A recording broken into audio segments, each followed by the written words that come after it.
श्रीपाद श्री वल्लभ चरित्रामृत अध्याय 19 ते 24।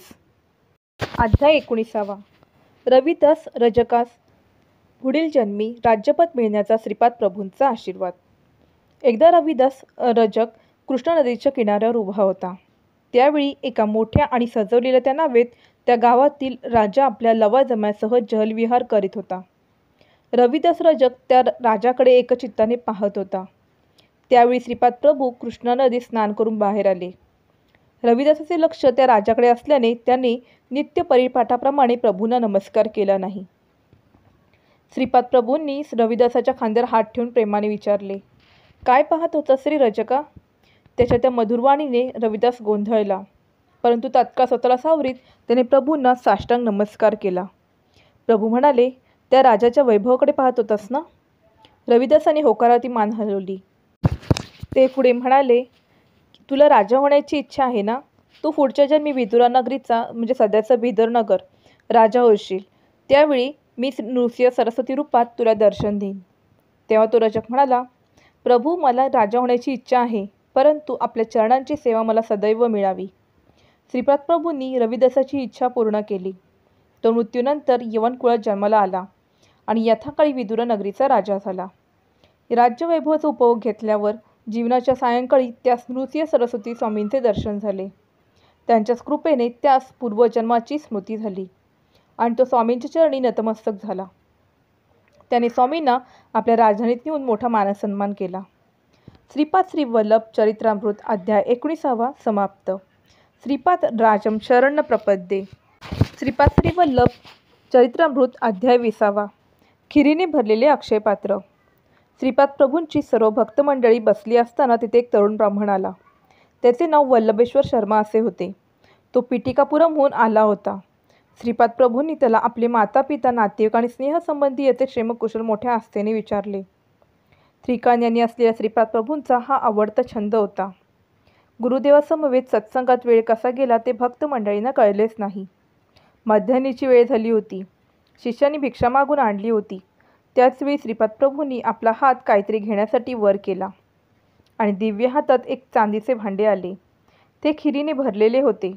प्रभूंच्या आदेशानुसार ती खीर सर्व भक्तांना वाटून दिली। सर्वांना पोटभर भोजन दिल्यानंतर ते पात्रसुद्धा मधुर अशा खिरीने भरलेलेच होते। शिष्यांनी आणलेली भिक्षा कृष्ण पाण्यातील जलचरांना देण्याच्या प्रभूच्या आदेशानुसार रविदास ती भिक्षा घेऊन नदीच्या किनारी गेला। श्रीपाद श्री वल्लभ चरित्रामृत अध्याय 20 समाप्त। श्रीपाद राजम शरण प्रपद्ये। श्रीपाद श्री वल्लभ चरित्रामृत अध्याय 21। वल्लभेश्वराचा विवाह। श्रीपाद प्रभूंच्या भक्तमंडळीमध्ये सुबर्णा शास्त्री नावाचे एक कर्नाटकी ब्राह्मण आले होते। त्यांच्याबरोबर एक गरीब ब्राह्मण आला होता। त्याने श्रीपाद प्रभूंना आपल्या मुलीच्या विवाहाबद्दल विचारले। प्रभू म्हणाले, मी असताना तुम्हास काळजी कशाची? हा वल्लभेश्वर तुझा जावई होण्यास योग्य आहे। सुबर्णा शास्त्री त्याला पौरोहित्य शिकवित आहेत। श्रीपाद प्रभू पुढे म्हणाले, पिटिकापुरममध्ये मल्हादी लोक व्यंकटप्पा श्रेष्ठी आणि वत्स महाराज नैवेद्यासाठी खीर घेऊन आले होते। तोच नैवेद्य तुम्हाला प्रसाद म्हणून दिला आहे। ब्रह्मराक्षस महापिशाच्य बाधेने पीडित असलेल्या लोकांना या प्रसादाचा स्वीकार केल्यास त्यांची त्या बाधेतून मुक्तता होते।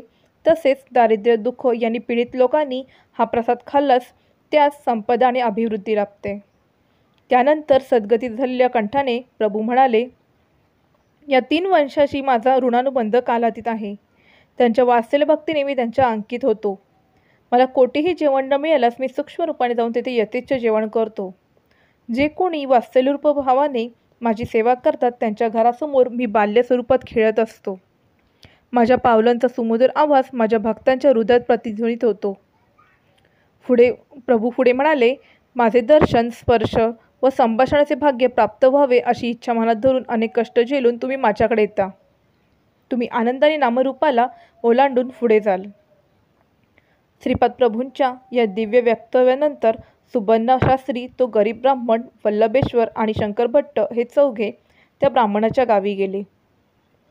कन्येच्या पित्याच्या घरासमोर वधू वरास बसून सुबर्णा शास्त्रींच्या पौरोहित्याखाली विधिवत विवाह संपन्न झाला। कन्येचा पिता निर्धन असल्याने आणि पती गरीब असल्याने मंगळसूत्राऐवजी हळकुंड दोऱ्याने बांधून वधूच्या गळ्यात बांधले। विवाहपरात नववधू वर आणि कन्येचे मातापिता श्रीपाद प्रभूंच्या दर्शनास आले. प्रभूंनी त्या नवदाम्पत्यास तोंड भरून आशीर्वाद दिले. सर्व भक्त मंडळी बसली असताना श्रीपाद प्रभू म्हणाले, श्रीपाद श्री वल्लभाचा माझा अवतार हा फळ देणारा महान अवतार आहे. माझे स्मरण केल्याविना कोणताच अवधूत पूर्ण सिद्धी प्राप्त करू शकत नाही. तसेच महान योगीसुद्धा सिद्धी प्राप्त करण्यासाठी माझे नामस्मरण करतात.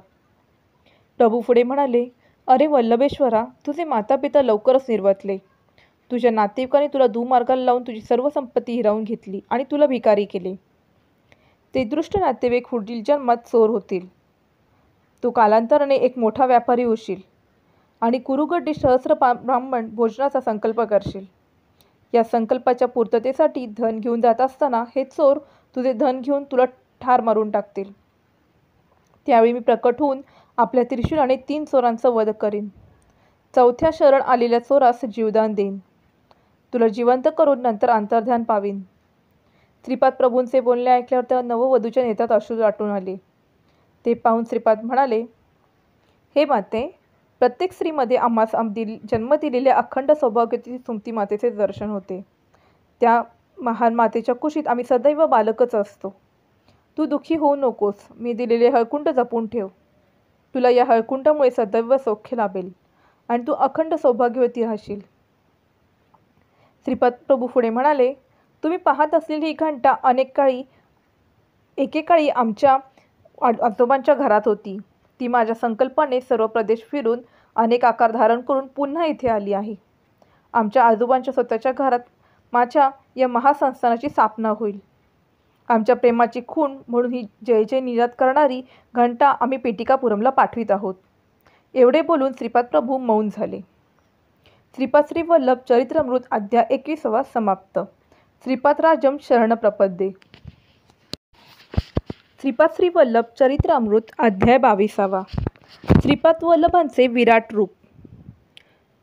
गणपती शास्त्री नावाचा एक युवक वेद अध्ययन करण्यासाठी वायसपूर म्हणजे सध्याचे काकीनाडा या नगरात आपल्या गुरुगृही राहत होता. त्यांच्या घराजवळच गुरुदेवांचे शेत होते. गाई वासरे होती. गणपती त्यांना चरावयास रानात घेऊन जात असे. तसेच त्यांचे दूध काढून त्यांचे वाटप करण्याचे कामसुद्धा करीत असे. एके दिवशी तो गायींना घेऊन रानात गेला असताना त्याला 10 वर्षाचा अत्यंत तेजस्वी बालक दिसला. तो गुरुदेवांच्या शेतात आला. त्यांच्या गळ्यातील जानवे पाहून तो ब्राह्मण असावा असा गणपतीचा दृढ विश्वास झाला. त्याने त्या सुकुमार बालकास विचारले की तुझ्या गळ्यात जानवे दिसते, तू कोण आहेस? त्यावर तो बालक म्हणाला, मीच आहे. सृष्टीतील सारी तत्वे माझ्यात सामावलेली आहे. सर्वांचा आधारभूत असणारा तो मीच आहे. माझ्यातील ब्राह्मणाची लक्षणे पाहून तुम्हाला ब्राह्मण समजलास हे काही चूक नाही, परंतु हे सत्य नाही. परंतु हे पूर्ण सत्य नाही. माझ्यातील क्षत्रिय लक्षणे पाहून जर कोणी मला क्षत्रिय समजल्यास ते खोटे नाही, परंतु ते सर्व सत्य नाही. माझ्यातील वैश्य लक्षणे पाहून जर कोणी मला वैश्य समजल्यास ते असत्य नाही, परंतु ते पूर्ण सत्य देखील नाही. माझ्यातील शूद्राची लक्षणे पाहून कोणी मला शूद्र समजल्यास ते खोटे नाही, परंतु ते पूर्ण सत्य देखील नाही.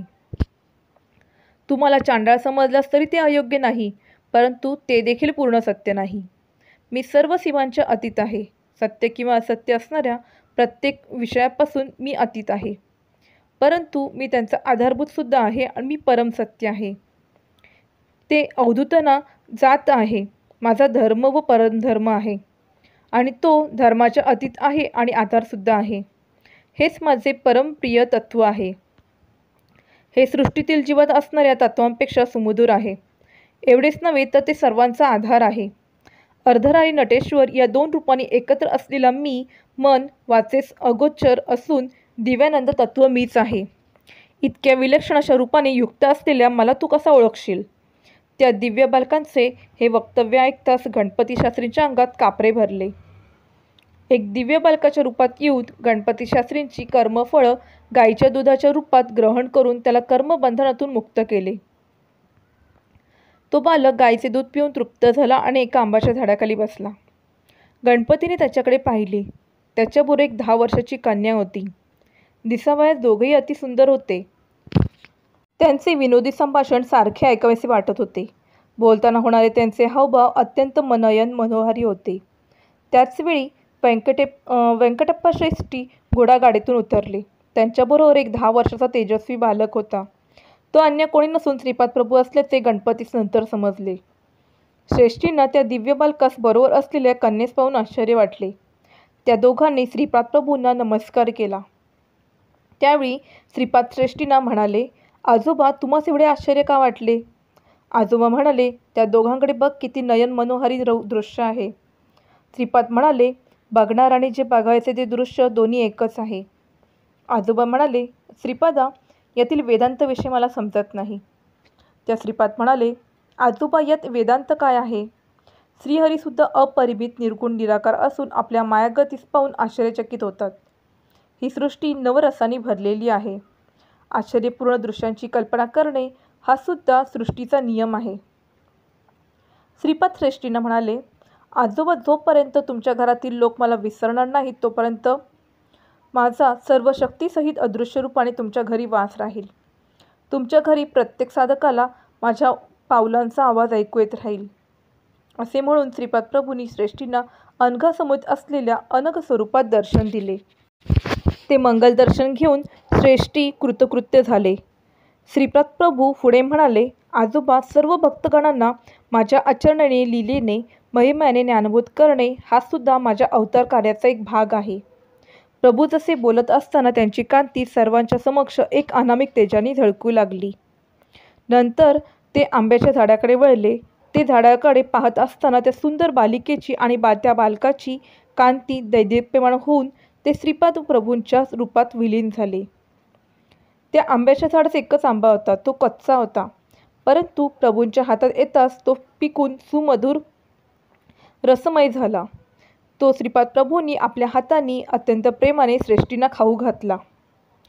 प्रभूंच्या या प्रेमपूर्ण स्पर्शाने श्रेष्ठींच्या डोळ्यातून आनंदाश्रू वाहू लागले. श्रीपाद प्रभू पुढे म्हणाले, मालिन्याने उदासीन झालेल्या जीवाला परमात्मा आपल्याकडे बोलवायत असतो. मालिन्यरहित जीव त्या ईश्वरी शक्तीस थांबवून ठेवतो. परमात्म्यात विलीन झालेला जीव हा सुपीक भूमीत पेरलेल्या बीप्रमाणे असतो. अशा जीवात्म्याला सृष्टीचक्रात येण्यापासून कोणी अडवू शकत नाही. परमेश्वराच्या इच्छेनुसार त्याला शरण आलेले जीव देह धारण करून पुनर्जन्म घेतात आणि दैव्य कार्य पूर्ण करून ते पुनरपी परमात्मा स्वरूपात विलीन होतात. असे जीव परमात्म्याच्या अत्यंत समीप राहून अत्युच्च आनंदाचा आस्वाद घेतात. सर्व धर्मात, सर्व मतात, सर्व सिद्धांतात स्वयंप्रकाशाने चमकणारे मूलतत्व मीच आहे. प्रत्येक जीवांच्या आकांक्षा, इच्छा यांना अनुसरून त्या मार्गाने त्या स्थितीला अनुसरून घालवणारा मीच आहे. मी सर्व तंत्रामध्ये स्वतंत्र असल्याने मला साध्य अथवा असाध्य असे कोणतेच विधान नाही. सर्व देवांच्या स्वरूपात अंतर्हित जाज्वल्याने प्रकाशित होणारा तो मीच आहे. त्यामुळे त्या स्वरूपाद्वारे पूजा, स्तोत्र व उपचारांचा स्वीकार करणारा मीच आहे. सर्वांना बोध करणारा मीच आहे. कलिपुरुष अंतर्धान पावल्यावर सर्व मतातील सार असलेला सनातन धर्म म्हणजे माझे स्वरूप आहे असे ज्ञान उदयास येईल. त्यावेळी साधक बहिर्मुखाने अथवा अंतर्मुखाने माझे सदैव दर्शन घेतील. त्यांच्याशी प्रेमळपणे संवाद साधणारा मीच आहे. वेदांतात सुद्धा प्रथम सत्य, नंतर ज्ञान आणि त्यानंतर ब्रह्म असे वर्णन मीच आहे. मीच तिन्ही सत्य, ज्ञान आणि परब्रह्म स्वरूप आहे. समस्त गुरुस्वरूप माझेच आहे. जो साधक माझी नितांत निर्मल भावभक्तीने आराधना करतो, जीवनाचा सारा भार माझ्यावर सोपून मला अनन्य भावाने शरण येतो, त्याचा योगक्षेम मी नेहमीच पाहतो आणि नेहमीच घालवतो. श्रीपाद प्रभू पुढे म्हणाले, माझ्या चरित्राचे पारायण करणाऱ्या साधकांना अभिष्ट सिद्धी प्राप्त होईल. पिटिकापुरम या क्षेत्रातील माझ्या संस्थानात संबंधित कोणत्याही सत्कार्यात सहभागी होणाऱ्या भक्तांना मी सर्व बंधनातून मुक्त करीन. पिटिकापुरम क्षेत्री चित्रा या माझ्या जन्म नक्षत्रावर जो श्रद्धेने माझी अर्चना करील त्यांना ऋणबंधनातून मुक्त करीन. कुमारिकांना सुयोग्य वर मिळून त्यांचे विवाह संपन्न होतील असा माझा आशीर्वाद आहे. श्रावण शुद्ध पौर्णिमेस पिटिकापुरम या क्षेत्रात जो साधक माझ्या सानिध्य देईल त्याच्या भाग्यात चित्रगुप्ताकडून महापुण्य लिहिले जाईल. श्रीपाद प्रभूंचे हे वक्तव्य ऐकून सारे भक्तगण भारावून गेले. श्रीपाद श्री वल्लभ चरित्रामृत अध्याय 22 समाप्त. श्रीपाद राजम शरण प्रपद्ये। श्रीपाद श्री वल्लभ चरित्रामृत अध्याय 23. श्री शंकर भट्टास कुरुगोडी क्षेत्री श्रीपाद प्रभूंचे दर्शन। शेकडो मैलाचा प्रवास करून अनेक अडचणींना तोंड देऊन अंती शंकर भट्ट कुरुगडी या दिव्यस्थानी येऊन पोहोचले। त्यांनी सकाळी श्रीपाद प्रभूंचे दर्शन घेतले। त्यांच्या दिव्य शरीरातून तेजोमय किरण बाहेर पडत असल्याचे शंकर भट्टास जाणवले। प्रभूंच्या पाणीदार नेत्रात शांती, करुणा, प्रेम, ज्ञान ज्योती स्वरूपात ओसंडत होते। त्यांच्या सहवासात असणाऱ्या भक्तांना शांती, करुणा, प्रेम यांची प्राप्ती काही न प्रयास न करता होत असे। इहलोकात ते एकमेव प्रभू स्वरूप होते। निराकार तत्व साकार होऊन सगुण रूपाने मानवाकार घेऊन डोळ्यासमोर दिसल्याने शंकर भट्ट भावविभोर झाले। श्रीपाद प्रभूंच्या अनुग्रहामुळे त्यांना प्रभूंच्या जवळ येऊन नमस्कार करण्याचे भाग्य लाभले होते। प्रभूंच्या मुखाकडे पाहत शंकर भट्टास एक अलौकिक शांती, वात्सल्य आणि प्रेम यांच्या अंतरंगात व्यापून त्यांचे मन, शरीर आणि हृदयास एक अवर्णनीय आनंदाची अनुभूती झाली। त्यांनी श्रीपाद प्रभूंच्या चरणांना अत्यंत श्रद्धाभावाने स्पर्श केला आणि त्या स्पर्शाने त्यांचे शरीर हलके हलके झाल्यासारखे वाटत होते। शंकर भट्टाच्या शरीरातील प्रत्येक अवयवातून काळे तेज बाहेर येत होते। त्या तेजाने माणसाचा आकार धारण केला। तो अगदी शंकर भट्टांच्या शरीरासारखा दिसत होता। श्रीपाद प्रभूंनी मंद हास्य करीत विचारले, तुझ्यासारखा आकार असलेला तो कोण आहे ते कळाले का?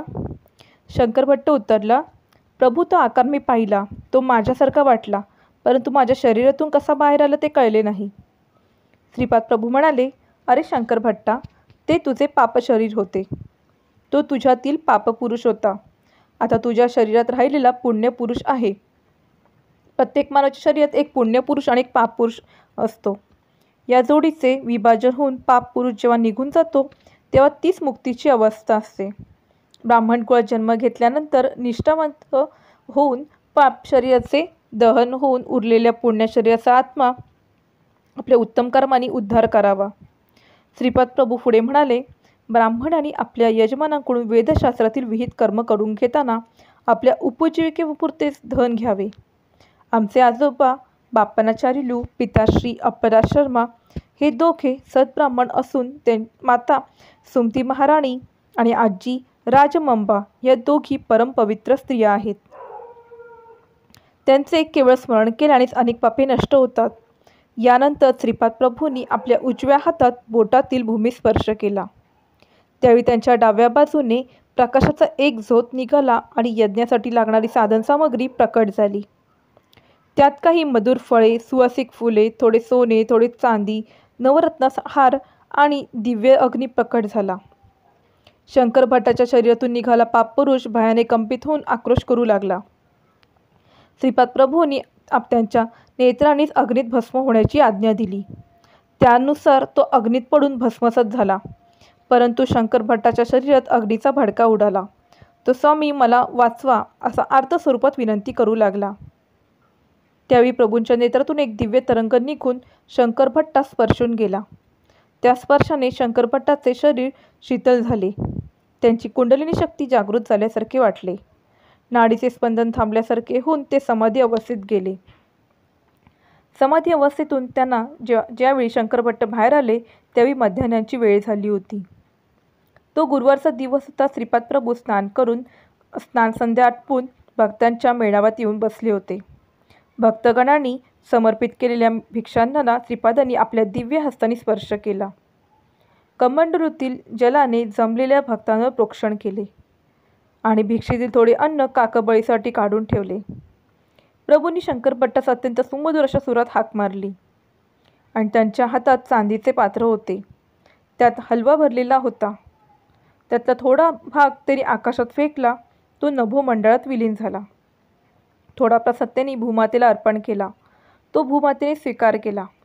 नंतर तो प्रसाद सर्व भक्तांना वाटण्याशी शंकर भट्टाकडे दिला।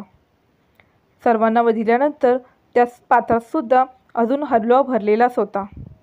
प्रभूंच्या आदेशाप्रमाणे तो प्रसाद चांदीच्या पात्रासह कृष्णेच्या प्रवाहात सोडून दिला। श्रीपाद श्री वल्लभ चरित्रामृत अध्याय 23 समाप्त। श्रीपाद राजम शरण प्रपद्ये। श्रीपाद श्री वल्लभ चरित्रामृत अध्याय 24। विश्ववधानी यांना पापकर्माचे फलस्वरूप काटेरी झाडाचा जन्म. पीठिकापुरम क्षेत्री विश्ववधानी नावाचे एक ब्राह्मण राहत होते. त्यांना श्रीपाद प्रभू हे श्री दत्तात्रयांचे अवतार आहे ते मान्य नव्हते. ते उपहासाने म्हणत की स्वयंभू दत्तात्रेय बापनाचार्युलू यांच्या नातवाच्या रूपाने अवतरित झाले आहेत, असे म्हणजे हा केवढा देवद्रोह. श्रीपाद प्रभू, माता सुमती, भगिनी राधा, सुरेखा, विद्याधरी हे दोघे ज्येष्ठ बंधू व्यंकट सुब्बय्या श्रेष्ठी, नरसिंह वर्मा यांचे घरी मोठ्या प्रेमभावाने भोजन करीत असत. हे वर्तन कर्मठ विश्ववधानी यांना आवडत नसे. ते क्रोधाने म्हणत, माल्याद्या आणि घंटीकोट या 2 कुटुंबातील धर्मभ्रष्ट करणाऱ्या लोकांना ब्राह्मण समाजातून बहिष्कृत करा. श्रीपाद श्रीवल्लभ प्रत्यक्ष श्री दत्तात्रेय आहेत याचे काय प्रमाण आहे.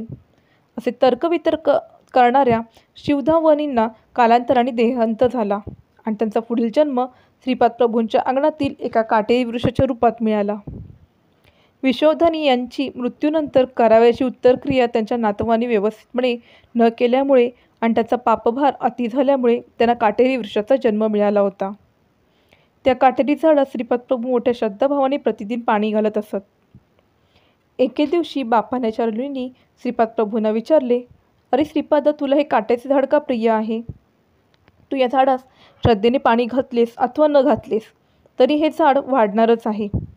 त्यावर श्रीपाद म्हणाले, आजोबा, या घराण्यातील विश्ववधानी आजोबा यांच्या मृत्यूनंतर या काटेरी झाडाच्या रूपाने जन्मले आहेत. याचवेळी गुरुचरण नावाचे एक दत्तभक्त श्रीपाद प्रभूंच्या दर्शनासाठी आले. त्यांना आत घेऊन येत श्रीपाद प्रभू गुरुचरणास म्हणाले, आता तुला एक गंमत दाखवतो, ती तू बघ. त्यांच्याबरोबर बापानाचार्युलूसुद्धा होते.